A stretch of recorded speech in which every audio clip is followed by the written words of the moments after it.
Hello and welcome to the Flix Forum podcast, where each episode we go back and we look at a Netflix original film in the order of release.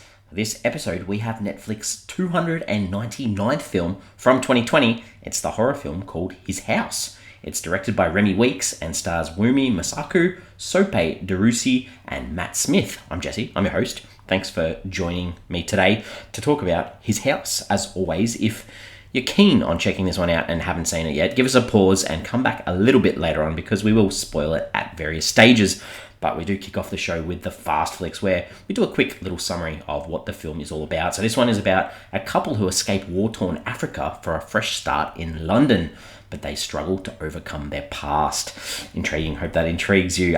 We'd like to talk about how this one ended up on Netflix. So this one, the film His House, was developed by a British production company called Starchild Pictures, which is run by the producers Ed King and Martin Gentiles.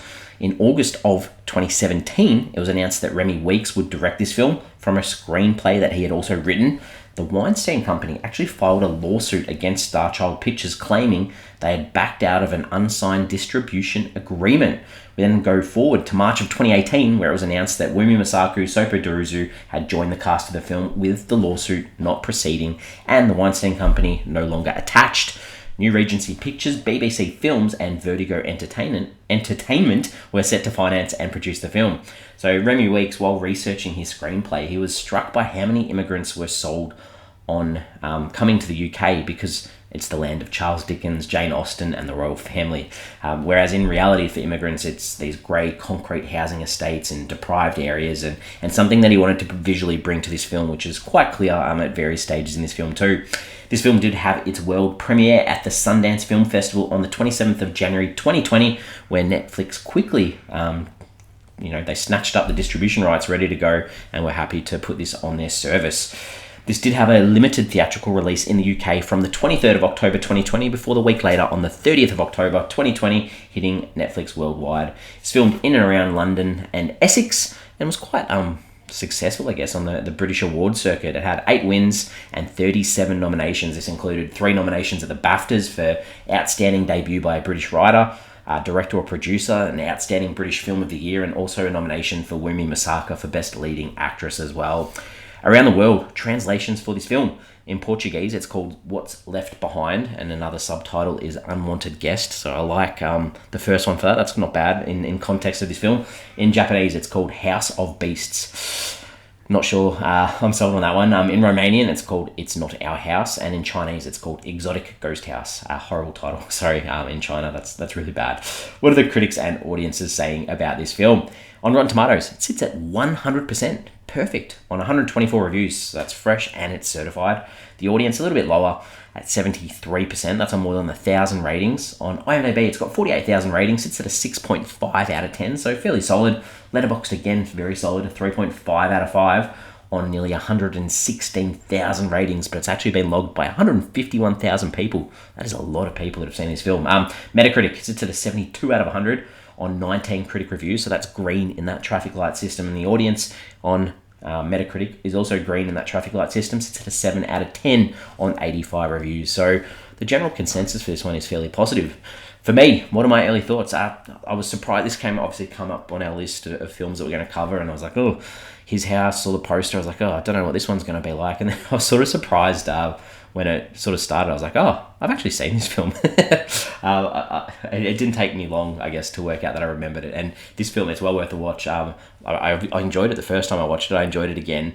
And I'm surprised that it didn't stay in my mind. I guess that it came out in this time where there's a lot more in people's minds than films. But this is scary, it's relevant, and it's super relevant to the migrant experience too. So well worth a watch. Let's talk about the characters. So we'll talk about Bol. Bol's our main character. He's the man of the house, and this is his house. He's given up everything in his homeland to make his own life in London. And obviously we know, and we're told multiple times, that he worked in a bank back in Africa, but he's so desperate to try and fit in into this and assimilate into this new society, because he wants to make him and his wife, Rial, their life as easy as possible. And we constantly hear that he believes that they're the good ones, they're the good migrants, they're the ones that want to fit in, they want to do the right thing, even though the way they ended up getting to the UK was probably not all about being good. But sometimes I guess you've got to do bad at times to escape bad situations, and that's where we have his wife Riel, who sort of not opposite, but sort of counteracts what he's like in this experience, because she wants to, I guess, call her husband out at various times in this film about lying, and he obviously lies to protect her, but at the same time she wants the truth, and she is struggling with this move more than he is, and feels this guilt and the regret for how they ended up getting there to England. And obviously this is we're getting to the spoilers already, because we talk about Nyagag, who is we see the opening scene of this couple, Bol and Riel, taking this young girl with them on this boat to escape, and throughout the film you assume that it's their daughter, but we find out towards the end that it's not their actual daughter, and they took this girl off their mother. So almost like, yes, they're looking out for this girl, but at the same time they're looking out for themselves. They've taken her so they can escape, because they're taking children with them. So a very, very interesting situation, which often I'm sure happens in real life too. The only other character in this film, I guess, is Mark, who's played by Matt Smith. He's sort of the government representative who works with migrant families. An interesting sort of role. Not a lot really, I guess, when you think about it, but he's not completely, I guess he's supportive in the best way he possibly can be, while also trying to implement the government's policy as well, I guess, of making life as tough as possible for these people at times. The director, Remi Weekes, this is his first feature. He's directed some shorts and music video clips, this TV miniseries called Fright Bites. Intrigued, would love to see some more feature films from Remi Weekes. This is the moment where we talk about some scenes from the film too. What are some things that stood out and things that we didn't like? So for me, most of it, like everything stood out. There's nothing in it that I didn't like. It's a short film. It's really well done. So what are the things for me that I really liked? I think Bol, we towards the start we see they're in this house and he looks at this hole in the wall and there's this body behind him and this bird comes out. It was like a really good jump scare, and then the reaction was humorous from Bol, who sort of says, "What a strange country." I thought that was really funny. We see Riel and Bol, they wake up one morning in their new house and they look out the window and she's like, "Oh, look, there's their queen." And it's just this old lady walking down the street with grey hair. That was quite funny. And then there's sort of like this comment, "Oh, where's Charles?" It really made me laugh. It's some humorous moments in this situation too. Bol has this experience where there's a pastor, I guess, at a church who takes him in, gives him some supplies. Then he ends up at a pub with all these men drinking and watching the soccer and singing. And he goes home and tells Riel this story. And she's sort of like, "That's the worst song I've ever heard." I thought that was funny too. So some good moments. There's a scene where Riel leaves the house to sort of experience outside, and she goes for a walk. The confusion, this was sort of mentioned in the field that the director wanted, but that confusion of her walking around, getting lost in this like concrete jungle, especially with her, seeing this group of black kids that she's like, "Oh, cool, they'll help me out." And she asks for help and they sort of like tell her to go back to Africa. Just that, how hard it is to fit in. I thought that was really well done.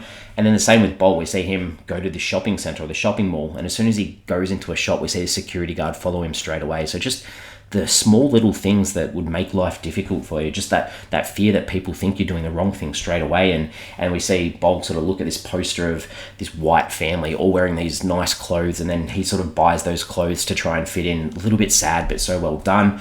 We have a scene where Bol ends up with Mark, the government representative, and he's like begging for them to get a different home because of what's happening to him in this home through trauma and grief. And it was a really good moment. And we understand that he needs to follow the rules, but the commentary from Mark was like, we all end up in places we didn't think we would be. So there's a little bit of sympathy there for him. So that was nice to see. Riel has this go at Bol after Mark and his team come out to inspect the house, and they're just so rude to him, and she has a go at him for idolising these people and begging them and thanking them for the scraps that they give them. I thought that was really well done, and she's like, let him send us back. She's like, "I'm leaving with or without you." It was just really good to see this emotional moment where she's like, "I've had enough, we don't fit in here," and so sad too. And finally, the final shot of this film, they're in the house, they've tidied it up, they're both happy to stay, but that idea of ghosts and the past still following them, like never really leaving them. Especially we get this vision of the girl that they took that we thought was the daughter, as well as all the other people from the boat on their journey over too. Really well done, really good finish to the film. So what's this film trying to say? I mean, heaps. This film has lots in such a small runtime, but obviously that refugee experience, that struggle with assimilation, the idea of full acceptance, it's probably never going to be possible, and the migrant experience, it's almost us versus them, and the way that the governments and systems let people down, sort of, we'll give you asylum, but we're not going to give you citizenship. You're not allowed to work, you're not allowed to earn a living, you're not allowed to pick your own home. It's like getting people's hopes up just to let them down, and we also see throughout too that idea of racism and neighbours sort of telling people, why don't you leave? You shouldn't be here. Those types of things, and it makes it hard to belong. That idea of belonging, it's difficult because you don't belong, and especially through this idea of water in this film too. That idea of drowning, not just in the sea on the journey, the migrant experience, but also drowning in that unfamiliar life, the unfamiliar traits and customs, like even that idea of using a knife and fork, like it's really difficult, and it makes that idea for desperation and desperate situations where what people must do to escape war-torn countries, whether that's lie, whether that's steal children, just to try and better your life. And that leads to that idea of living with ghosts of the past and living with that idea of the decisions you make, with the trauma, with the idea of survival, but still upholding that idea of wanting to be good people. And it's really hard when, you've got to fight so hard for what you need or what you want. And two, between those two characters, marriage, the ups, the downs, the pain, the connection, the disconnection, just really well done in this film, I thought. What else did I take away from this film? I think Matt Smith. Matt Smith, he's one of my favourite doctors from Doctor Who. I was probably a little bit disappointed that we didn't get more from him. It was almost like a bit pedestrian from him, because this role, you've got this person who works for the government that is there to support refugees but also uphold policies, and I felt like he could have given more to that role than he did. So probably a little bit of disappointment from me. Some questions, some pondering, some ideas from this film. The refugee experience, it's obviously, it's still an issue today. It has been, for a long time, especially in Australia as well, not just Europe, but, this just sort of made me think about my own life today. Like every Saturday morning near my house, there's a bunch of grandmothers, older ladies who stand with these, signs saying, free the refugees, help the refugees, toot for refugees. And they stand, if it's raining, if it's hailing, if it's the sun shining, they've got posters. My little son loves them. He's like, we're going to see the grannies today. And we give them a toot as we go past. So just that idea that, there are still people in society today that need that support. So I'm almost ready to wrap this up. We give the film a rating out of 5. For me, like I said before, I watched this film when it came out. I literally looked at the date I watched it, that I logged it on Letterboxd, and I watched it on the opening day, the day it hit Netflix in 2020, and my thoughts haven't changed. What I wrote back then stays the same today, and I'll quote it now. I was like, this is an important film. It's the struggles of those fleeing their homeland, and these struggles, they're real, and these struggles often follow them too. And there are some pure scares in this too. So for me, I'm giving this a 4 out of 5. Solid score for me, 4 out of 5. We're on socials. We've got Instagram, we've got Facebook, and we've got X, formerly known as Twitter. The question for this week that I wanted to put out there was, do you find it hard to leave the past behind? I think that's a really tricky thing to do, especially if it involves trauma and death and pain. It's really hard to overcome that without being reminded of those sorts of things as well. It's a tough question. We are back next week. Next week we are back with our 300th episode. Wow, like 300 episodes. Like, we've obviously done more than 300, but 300 Netflix original films in a row. Crazy.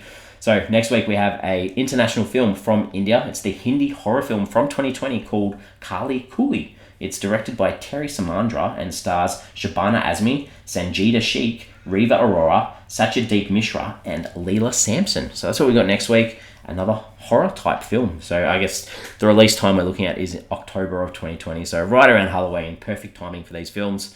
Check that film out before next week. As always, thanks for listening, and I'll see you next week.